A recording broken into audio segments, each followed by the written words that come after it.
In the middle of a lush green forest where the morning sunlight slipped through every leaf and the birds chirped like a gentle melody, there lived a little mouse in a tiny burrow beneath an ancient tree.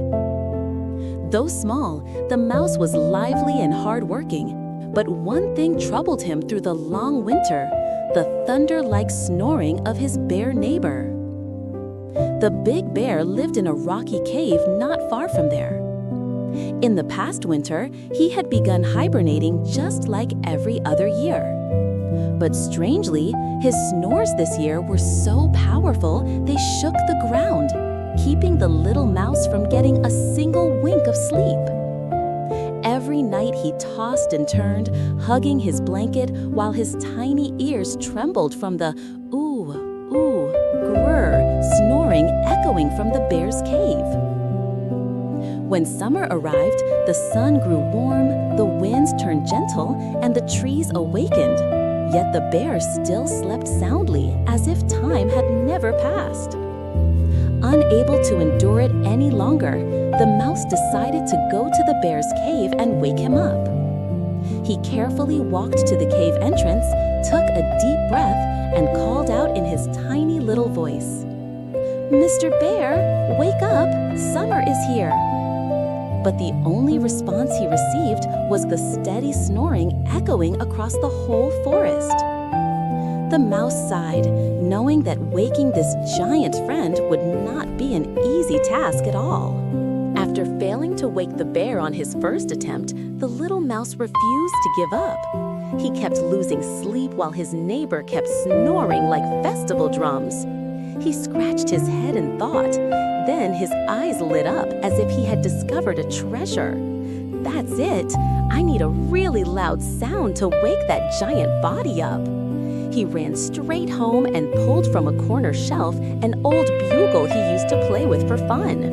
The bugle was a little bent and dusty, yet it still gleamed under the sun as if answering, "All right, let me help you." The mouse cleaned the bugle and took such a deep breath that his cheeks puffed up like two little buns.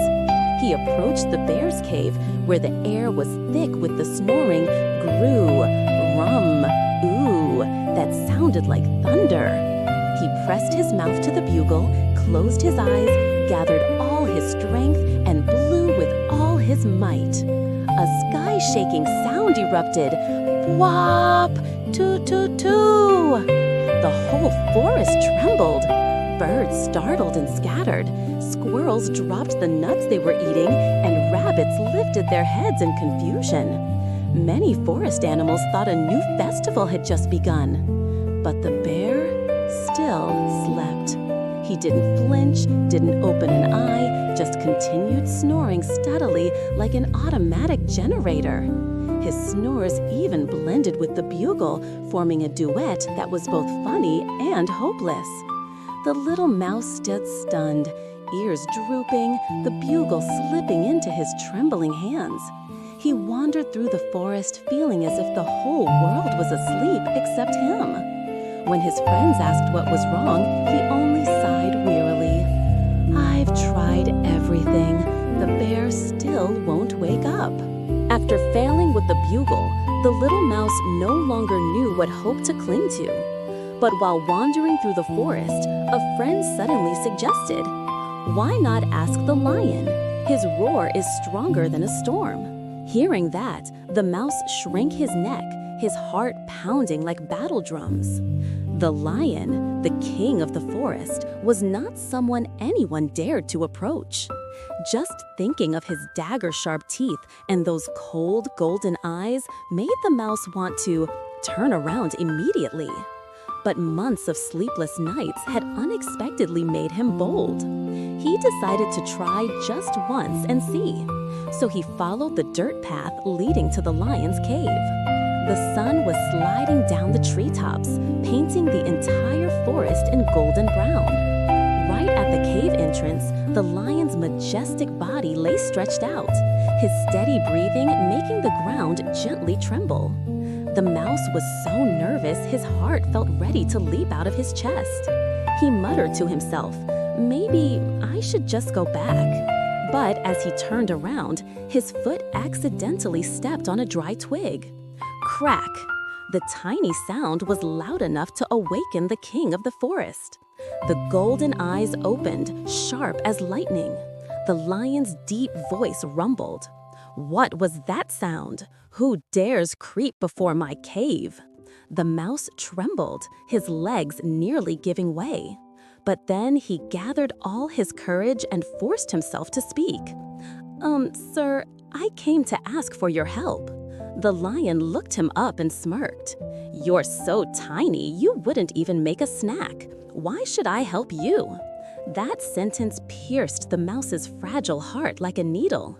Even so, he poured out his sincerity, explaining the bear's snoring, his endless sleepless nights, and his only hope, the lion's mighty roar. But the lion, full of pride, merely flicked his tail and turned away, leaving the little mouse standing alone in the fading light, small and heartbreakingly fragile. After being rejected by the lion, the little mouse returned with a heaviness weighed down by disappointment. The forest breeze blew softly, the leaves rustling as if comforting him, yet none of it eased his sorrow. He dragged his steps, eyes downcast, thinking that today could not possibly get any worse. But fate gently took his hand and led him in another direction. While wandering, he suddenly heard panting, wheezing, and scratching noises coming from deep within the forest. His curiosity made him perk up his ears. What kind of sound sounds this desperate? He tiptoed toward the noise, each step light as the wind. And then he saw the lion. Gone was the majestic presence, gone was the proud aura of a king. Instead, there was a lion spinning around like a pinwheel, scratching everywhere, rubbing his back against a tree until leaves fell like rain. His golden mane was a tangled mess, his face twisted from unbearable itchiness. "What happened to him?" the mouse whispered, eyes wide. The lion saw him too. Though he tried to stand still, his legs twitched from the itch, looking both pitiful and funny. He growled softly, "You saw nothing, understood?" But the mouse had already noticed the tiny specks jumping around in his thick fur. He whispered, "You have fleas." The lion grumbled angrily, "I don't need your help, you're just a tiny mouse." But the mouse didn't mind. With unexpected bravery, he leaped straight onto the lion's thick fur. Despite the lion squirming, he weaved through the fur, catching each flea and tossing it away. The lion, already itchy, became even itchier, clawing wildly to the point the mouse was almost crushed like a dry leaf. But he did not step back, because he knew sometimes kindness needs no reason, only a heart big enough. The more the lion scratched, the more the mouse was tossed around as if riding a boat in a storm. When the lion scratched his belly, the mouse rolled uncontrollably. When the lion rubbed his back against a tree, the mouse was nearly flattened like a leaf. The thick fur shook with each movement, forcing the mouse to cling on with all 4 feet. "Wait, wait! If you run again, I'll fall!" the mouse shouted, tiny voice full of panic. But the lion couldn't stop. The itch tormented him like thousands of needles pricking at once. It became so unbearable that he charged straight toward the nearby lake. Without a thought, the lion leapt in with a loud splash, sending water spraying everywhere. As for the mouse, he nearly drowned. "Sir Leo, I'm tiny. Please get out or I'll sink," the mouse cried, arms flailing in the cold water. At last, the lion rose to the surface and stepped onto the shore. No sooner had he emerged than he shook himself so hard that water flew like rain. The mouse clung to a strand of fur, and every shake felt like he might be flung into the sky. "Please, stop shaking," he gasped. But thanks to the soaking and those violent shakes, the remaining fleas washed away. The mouse shivered uncontrollably, yet kept catching the last fleas and tossing them away. When he finished, the lion stood still. His mane was messy, but his eyes had softened. He moved slightly. The itch was gone.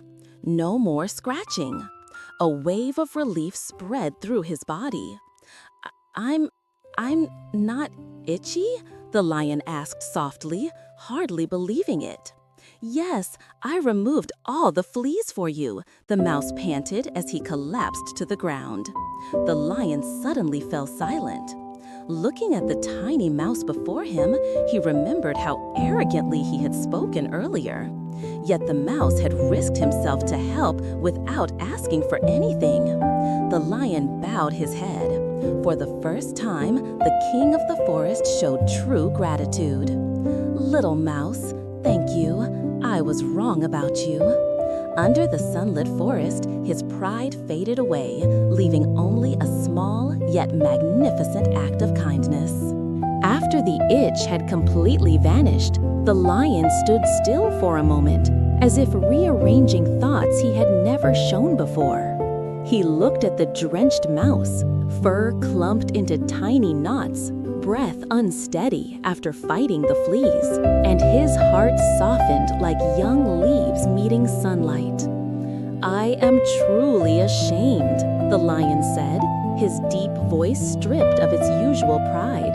"You helped me, though I once looked down on you. Little mouse, I owe you." The mouse gave a gentle smile, his ears drooping slightly from exhaustion. "It's nothing, sir. I only did what I could." The lion said nothing more and simply lowered his back gently. "Climb on. I'll take you home."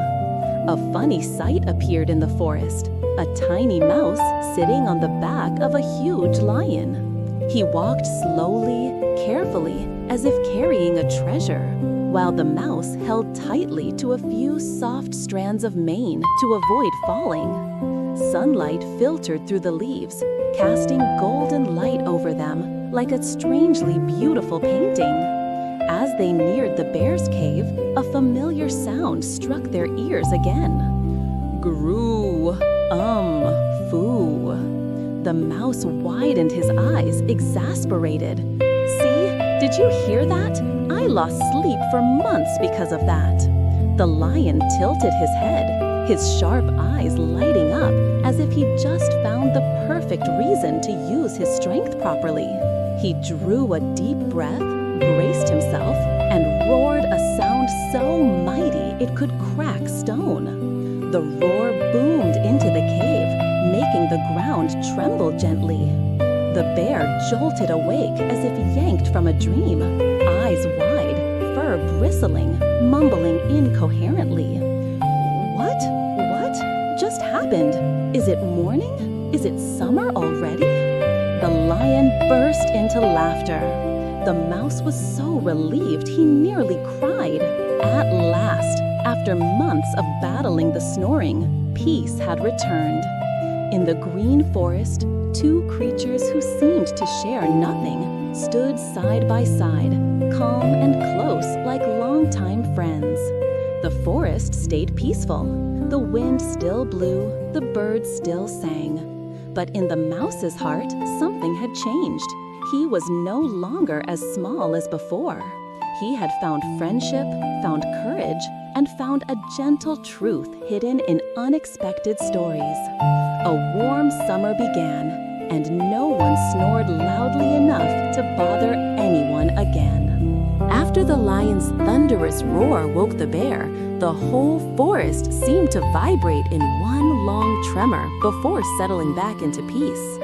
The bear stood at the cave's entrance, eyes barely open, looking so bewildered it was almost funny. He turned left and right, blinking rapidly as if trying to confirm he was truly no longer dreaming. What's happening? Is there a forest fire? Is the sky falling? Or is winter not over yet? He muttered in confusion, his voice a mix of fear and lingering sleepiness. The little mouse laughed so hard he held his belly, while the lion stood calmly, looking both majestic and mildly amused. A gentle breeze carried their laughter through the forest like a summer melody. The bear finally understood what had happened. He looked at the lion, then at the mouse, then back at the dark cave as if rising from the deep abyss. Summer really arrived? Did I sleep that long? He sighed, his ears drooping with embarrassment. Was my snoring really that loud? The mouse answered immediately, emphasizing his words with his hands on his hips. Not just loud, loud enough that I thought I lived next to a giant drum. The bear blushed, scratched his head, and gave an awkward laugh. I'm sorry, little mouse. I didn't know I disturbed you that much. The mouse waved his hand lightly, his voice bright. Just don't snore like thunder anymore, and we're good. All three burst into laughter, their voices spreading across the ground and melting into the green forest. From that day on, between the lion, the once proud ruler, the mouse, the tiny but brave creature, and the bear, the sleepy neighbor, a strange yet strong bond of friendship was formed. Each had their own ways and their own quirks, yet together they became a trio whose stories could last a lifetime. The forest remained peaceful, the wind continued to blow, and the birds kept singing. But in the mouse's heart, something had changed. He was no longer as small as before. He had found friends, found courage, and found a gentle truth hidden somewhere among unlikely stories. A warm summer began, and no one snored loudly enough to disturb anyone anymore. And so the story ended with laughter and a newfound friendship blooming between a tiny mouse, a mighty lion, and a clumsy but kind-hearted bear. After the lion's thunderous roar awakened the bear, the entire forest trembled with a long, deep vibration before settling back into stillness. The bear stood at the entrance of his cave, his eyes unevenly open, his expression so dazed that anyone looking at him would struggle to hold in their laughter. He turned left and right, blinking repeatedly, as though trying to confirm that he wasn't still trapped in a dream. What is happening? Is the forest on fire? Is the sky falling? Or is winter not over yet? He spoke in confusion, his voice mixing fear with the haze of sleep that still lingered. The little mouse laughed so hard he had to clutch his stomach, while the lion stood proudly yet playfully, as if he had been waiting for this moment. A gentle breeze drifted through the forest, carrying their laughter like a warm summer song. The bear finally pieced everything together. He looked at the lion, then at the mouse, then back into the dark cave behind him, as though emerging from the depths of a long-forgotten dream. Summer is really here? Did I sleep that long? His ears drooped in embarrassment. Was my snoring really that loud? The mouse immediately planted his hips and declared, "Not just loud, loud enough that I thought I lived beside a giant drum."